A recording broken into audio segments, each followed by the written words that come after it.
जय हिंद, नमस्कार दोस्तों, स्वागत है आपका हमारे चैनल पर। तो हम लोग स्टैटिक जीके का क्वेश्चन बैंक सेट खत्म कर रहे हैं, जिसमें आज हमारा 13 और 14 सेट होगा। तो चलिए स्टार्ट करते हैं बिना देरी किए।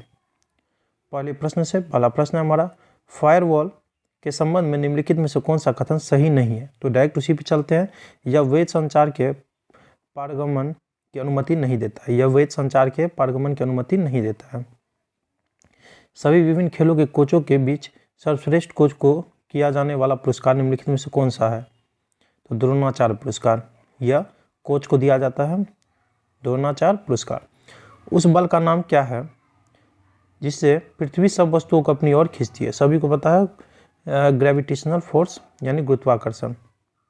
मानव शरीर का निम्नलिखित में से कौन सा भाग रक्त द्वारा शरीर के शेष भागों से लाई गई कार्बन डाइऑक्साइड का निष्कर्षण करता है। तो वायु कोष्ठिका। फिर कह रहे हैं, मानव शरीर का निम्नलिखित में से कौन सा भाग रक्त द्वारा शरीर के शेष भागों से लाई गई कार्बन डाइऑक्साइड का निष्कर्षण करता है। तो वायु कोष्ठिका, एल्वियोवियली। किस अमेरिकी राष्ट्रपति को नोबेल शांति पुरस्कार प्रदान किया गया। तो बराक ओबामा को। किसे? बराक ओबामा को। चलिए नेक्स्ट देखते हैं हम लोग। भारत के प्रमुख जैव विविधता वाले स्थान कौन से हैं। तो पश्चिमी घाट है, ठीक। उसके बाद उत्तर पूर्वी भारत है और सुंदर यानी सुंदरवन। 1, 2, 3 हो जाएगा हमारा ऑप्शन ए। किस खिलाड़ी के सम्मान में प्रतिवर्ष 29 अगस्त को भारत का राष्ट्रीय खेल दिवस मनाया जाता है। तो मेजर ध्यानचंद के द्वारा यदि जन्म दिवस पर ध्यान रखना है, 29 अगस्त को खेल दिवस, राष्ट्रीय खेल दिवस मनाया जाता है। मुगल बादशाह शाहजहां ने अपनी पत्नी डैश की याद में ताजमहल बनवाया। तो आसान सा प्रश्न है, मुमताज महल। जहांगीर का बेटा शाहजहां था, ध्यान रखना है। माई एक्सपेरिमेंट विथ ट्रूथ पुस्तक किसने लिखी। तो M.K. गांधी यानी महात्मा गांधी। अब ऑप्शन में M.K. गांधी कर दिया जाता है, ध्यान रखिएगा।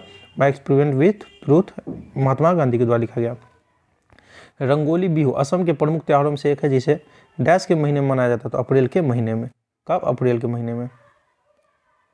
आगे चलेंगे हम लोग। नेक्स्ट क्वेश्चन है हमारा, परिवर्तन वक्र को डैश के रूप में भी जाना जाता है। उत्पादन संभावना वक्र के रूप में। ऑप्शन सी, उत्पादन संभावना वक्र। वर्तमान सरकार द्वारा शुरू की गई निम्नलिखित में से कौन सी योजना अपने उद्देश्य से सम्मिलित है। तो सुमन योजना गर्भवती महिलाओं के लिए निःशुल्क दवा है। सुमन योजना जो है गर्भवती महिलाओं के लिए निःशुल्क दवा। भारत के संविधान के प्रारूप समिति के अध्यक्ष कौन थे। तो B.R. अम्बेडकर। B.R. अम्बेडकर, ध्यान रखना है। भारत के मुख्य न्यायाधीश की नियुक्ति कौन करता है। तो सर्वोच्च न्यायालय और उच्च न्यायालय के वरिष्ठ न्यायाधीशों के परामर्श से भारत के राष्ट्रपति। भारत के मुख्य न्यायाधीश की नियुक्ति कौन करता है। तो राष्ट्रपति करता है। सर्वोच्च न्यायालय और उच्च न्यायालय के वरिष्ठ न्यायाधीश के परामर्श से। गुजरात की सीमा किस पड़ोसी देश के साथ लगती है। तो पाकिस्तान के साथ। किसके साथ? पाकिस्तान। आदिवासी त्यौहार भक्ता पर्व जो वसंत और गर्मियों की अवधि के बीच मनाया जाता है, डैश राज्य में आरंभ हुआ था। झारखंड में। Option D, Jharkhand. उस विकल्प का चयन करें जो क्रिकेट टीम के कप्तान और विश्व कप जीत के वर्ष का सही ढंग से मिलान करता है। कपिल देव 1983 में जीता था। ऑप्शन सी हो जाएगा। सभी जीवों में पोषण की प्रक्रिया में पहले चरण के दौरान ग्लूकोज के 6 कार्बन अणुओं में से विखंडित हुए 3 कार्बन अणुओं को क्या कहा जाता है। तो पाइरुवेट। क्या कहा जाता है? पाइरुवेट। डैश का अर्थ वह धन है जो पहले ही व्यय किया जा चुका है और जिसे पुनः प्राप्त नहीं किया जा सकता है। तो निमग्न लागत। निमग्न लागत। ऑप्शन बी हो जाएगा। भारत छोड़ो आंदोलन कब शुरू किया गया था। तो 8 अगस्त 1942। ध्यान रखना है, 8 अगस्त 1942। चलिए अगले शेर पे चलेंगे हम लोग। प्रश्न है हमारा, जूनियर विंबलडन के बॉयज सिंगल्स खिताब जीतने वाले पहले एशियाई खिलाड़ी कौन थे। तो रामनाथ कृष्णन। Option C. विश्व का सबसे ऊंचा जलप्रपात कौन सा है। तो एंजिल जलप्रपात। विश्व का सबसे ऊंचा जलप्रपात एंजिल। धातु और उनके अयस्कों के संदर्भ में निम्नलिखित में से कौन सा युग्म सही नहीं है। तो पाराग्रीनोकाइट, ये सही नहीं है। आगे देखेंगे, तिब्बत से निकलने वाली वह कौन सी नदी है जो अरुणाचल प्रदेश से होकर भारत में प्रवेश करती है। तो ब्रह्मपुत्र नदी है। कौन? ब्रह्मपुत्र नदी है। भारत में किसी सार्वजनिक क्षेत्र के उपक्रमों के जनक के रूप में जाना जाता है। तो वी कृष्णमूर्ति। भारत में किसी सार्वजनिक क्षेत्र के उपक्रम के जनक के रूप में जाना जाता है। तो वी कृष्णमूर्ति। भारत में कौन सा अभ्यारण्य लुप्तप्राय एस्टुरिन क्रोकोडाइल संरक्षण के लिए प्रसिद्ध है। तो भितरकनिका वन्यजीव अभ्यारण्य जो कि उड़ीसा में। ऑप्शन ए हो जाएगा। मानवाधिकार के क्षेत्र में संयुक्त राष्ट्र पुरस्कार जीतने वाले एकमात्र भारतीय कौन है। तो बाबा आमटे। मानवाधिकार के क्षेत्र में संयुक्त राष्ट्र पुरस्कार जीतने वाले एकमात्र भारतीय कौन है। तो बाबा आमटे। 8 अप्रैल 29 को सार्वजनिक सुरक्षा विधेयक के विरोध में भगत सिंह के साथ किसने केंद्रीय विधानसभा में बम फेंका? तो बटुकेश्वर दत्त। ऑप्शन डी हो जाएगा बटुकेश्वर दत्त। कौन सा नियम प्रतिपादित करता है कि नियत दाब पर एक आदर्श गैस का आयतन प्रत्यक्ष रूप से निरपेक्ष तापमान का समानुपाती होता है? चार्ल्स का नियम। ऑप्शन सी चार्ल्स का नियम। नेक्स्ट क्वेश्चन है हमारा, सीबीएसई एनसीईआरटी नई दिल्ली द्वारा 30 अक्टूबर 2019 को सीनियर स्कूल के छात्रों के लिए एक अभिक्षमता परीक्षा शुरू की गई। इस परीक्षा का नाम क्या है? तमन्ना। ऑप्शन सी तमन्ना। PROM प्रोम का पूर्ण रूप क्या है? तो प्रोग्रामेबल रीड ओनली मेमोरी।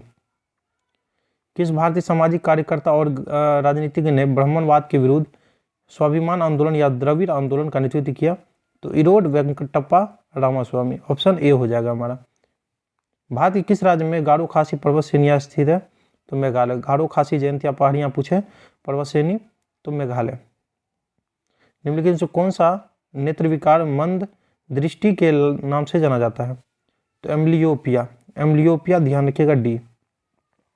दिसंबर 1929 के कांग्रेस अधिवेशन की अध्यक्षता डैश ने की थी जिसमें पूर्ण स्वराज का प्रस्ताव पारित किया गया? तो जवाहरलाल नेहरू। कह रहा है दिसंबर 1929 के कांग्रेस अधिवेशन की अध्यक्षता डैश ने की थी जिसमें पूर्ण स्वराज का प्रस्ताव किया गया था? जवाहरलाल नेहरू। मयूरभंज छऊ। मयूरभंज छऊ भारत के किस राज्य का लोक नृत्य है? Odisha. Option A Odisha. UNESCO द्वारा किस वर्ष में योग को अमूर्त सांस्कृतिक विरासत सूची में शामिल किया गया? 2016। ध्यान रखिएगा 2016 में। किसने भारतीय संविधान की प्रस्तावना को भारतीय संविधान की राजनीतिक कुंडली के रूप में वर्णित किया? कन्हैयालाल मणिकलाल मुंशी। ऑप्शन सी हो जाएगा। किसने भारतीय संविधान की प्रस्तावना को भारतीय संविधान की राजनीतिक कुंडली के रूप में वर्णित किया? तो कन्हैयालाल मणिकलाल मुंशी। आगे देखेंगे किस युद्ध में अहमद शाह अब्दाली ने मराठों को हराया था? तो पानीपत का तीसरा युद्ध कब हुआ था? 1761 में। ध्यान रखना है। मानव शरीर में थायराइड के पीछे कितनी पैराथायरॉइड ग्रंथियां होती है? तो 4। कितनी होती है? 4। चलिए वीडियो कंप्लीट हो गया हमारा। अच्छा लगे तो लाइक कमेंट जरूर कीजिएगा।